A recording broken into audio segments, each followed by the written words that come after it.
งไม่มีใครมาย้ายป้ายนะอันนี้ป้ายเขียนบอกว่าน้ำตก7 คดเหนือ200 เมตรแล้วทางนี้ไปไหนเนี่ยตรงนี้ไปไหนไม่ไปมันเป็นทางทางแยกด้วยเราอันนี้น้ำตกทางนี้ไปไหนไม่ไปเวลามาเรามาถึงตรงนี้3 แยกขากลับเราต้องเลี้ยวซ้ายขึ้นข้างบนอันนี้ลงข้างล่างด้านไปไหนไม่รู้นะเอาไปแค่น้ำตกพอตอนนี้อยู่ก็บอก200 เมตรถึงน้ำตกโอ้ยรองเท้าขาดไปเกี่ยวกับรากไม้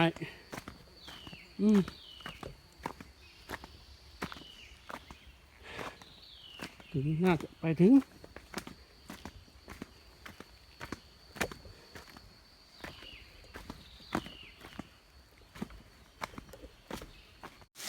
ตรงนี้มันมีทางขึ้น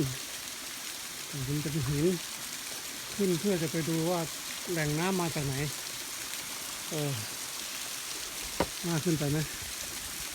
แต่ไม่เอาดีกว่าเพราะช่วงนั้นเป็นลื่นแน่นอนหินขึ้นไปเลยไปดูว่าน้ำมันมาจากไหนก็มาจากหินไม่ขึ้นดีกว่ามาคนเดียวเลยเหลือคนเดียวตอนนี้เมื่อกี้2 คนก็เดินกลับไปแล้วเหลือเราคนเดียวเดินกลับอีก1.5 กิโลนี่นะน้ำตก7 คด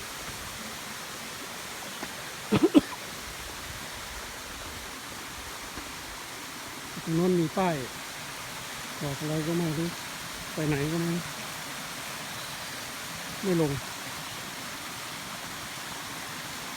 ไปดู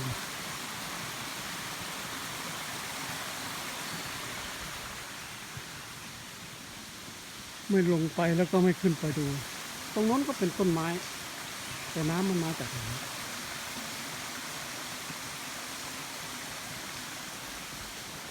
มีทางเลี่ยงไปนี่น่าจะไปดูต้นน้ำแต่ไม่ไปว้าปัญหาตอนนี้เดินขึ้นเหนื่อยมากเดินขึ้นอย่างเดียวเมื่อกี้เดินลงตอนนี้เดินขึ้นจากน้ำตกขึ้นอย่างเดียวเดินขึ้นมาประมาณ50 เมตรขาสั่นว่ะโอ้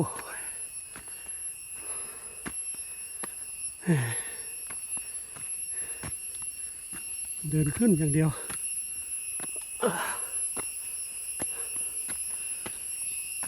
เสียงอะไรเสียงร้องเลยได้ยินไหมครับเสียงอะไรนะ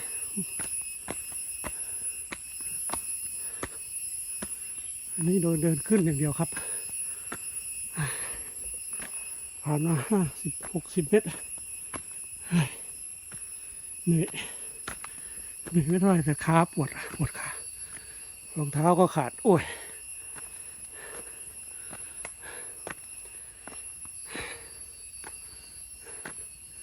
ตรงนี้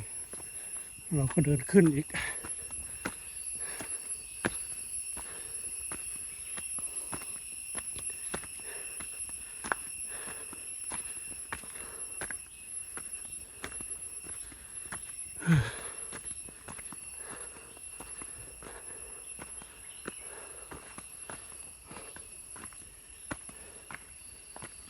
แค่นี้ก่อนครับ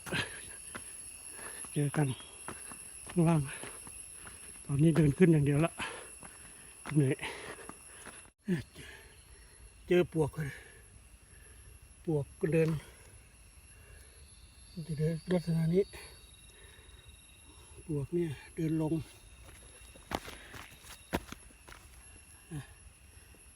จะเดินลงข้างล่างไปหาที่ชื้นนะชุ่มชื้นหรือเปล่าไม่รู้นะ นี่คือปวก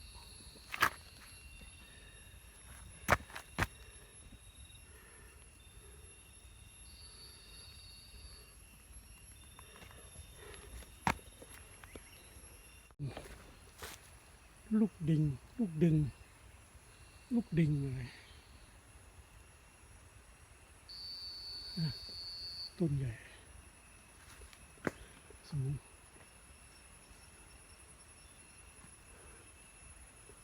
ต้นนู้นก็ต้นใหญ่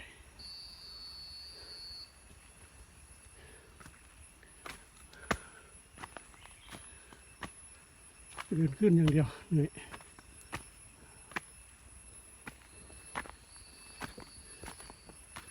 เดินขึ้นมาก้มเรือเดินอย่างเดียวเราเจอตัวนี้เจอเจ้าแมงป่องใช่ไหมแมงป่องแมงป่องป่าแมงป่องยักษ์อยู่กลางทางเราทีเลยเขาเรียกของจริงป่ายังมีแบบนี้ไม่เอาไม่หันหน้ามาสิครับไม่ทำอะไรกันขอถ่ายรูปเฉยๆขอถ่ายรูปเฉยๆนะกำลังเหนื่อยขอถ่ายรูปหน่อยนะครับท่าสวยไผ่มันเป็นไผ่อะไรไผ่ป่านะมันจะป้องยาวมากเลยนะต้นไผ่เสียงน้ำตกดังเดี๋ยวอีก 0.2 กิโล น่าจะถึงแล้วได้ยินเสียงชัดเจนไหนได้ยินแต่เสียงน้ำตกโอ้โหเหนียวประมาณ20 เมตรไปกรอบพังโอ้เสียงดังมันตกแต่ยังมองไม่เห็นน้ำโอ้มันจะมีคนอยู่นะ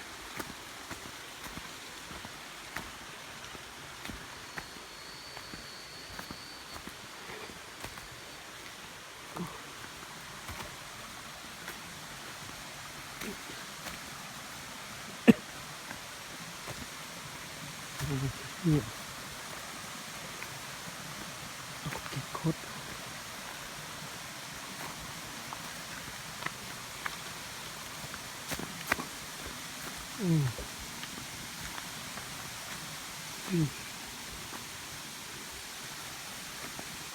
หน้าฝนน่าจะน้ำตกอะไรตรงนี้หน้าฝนนะตอนนี้แค่นี้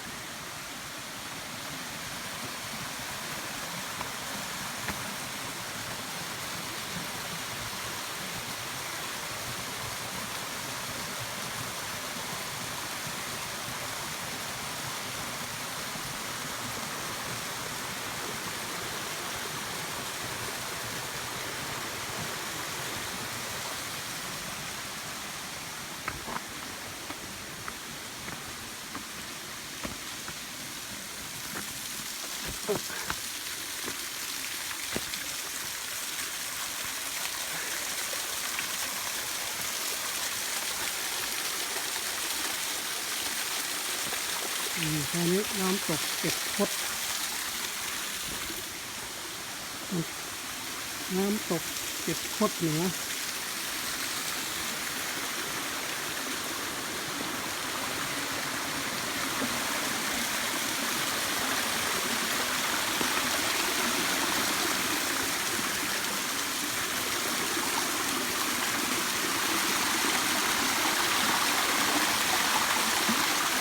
ไหลจากทางโน้นแล้วไหลจากทางนี้ลงมาก็ไม่รู้มาไหลมาจากไหนมันไม่มีทางขึ้นไปตรงนี้ก็จะเป็น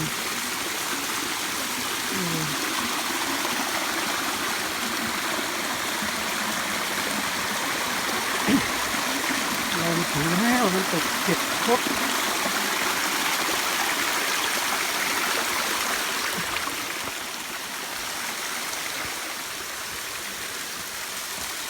มีไหลจากตรงนู้นลงมาตรงนี้ไม่รู้ว่าเป็นอะไรถ้ามันมีกับต้นไม้นี่มีทางไปไหลลงมาทางก็ไหลลงมาไห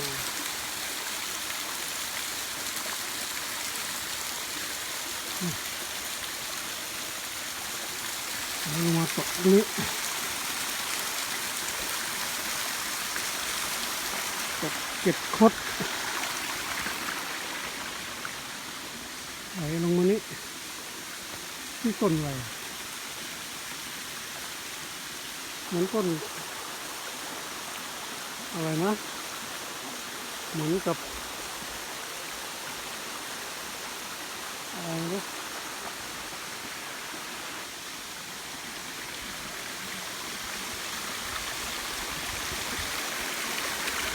นี่คืออะไรมีลูกมะกอกน้ำเหรอไม่ใช่อะ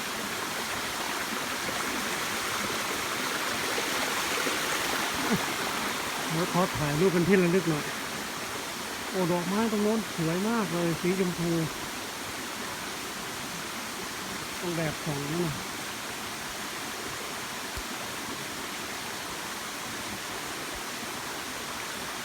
มองไม่เห็นสวยมากเลยสีชมพูโน่นดอกไผ่เหรอ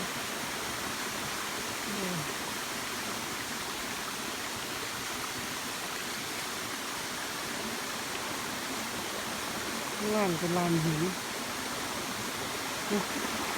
น้ำก็ใสดี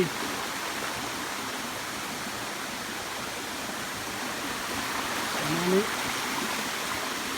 อันนี้ต้นอะไรมันมะกอกน้ำใช่มะกอกน้ำเปล่าไม่ใช่มะกอกป่าก็ไม่ใช่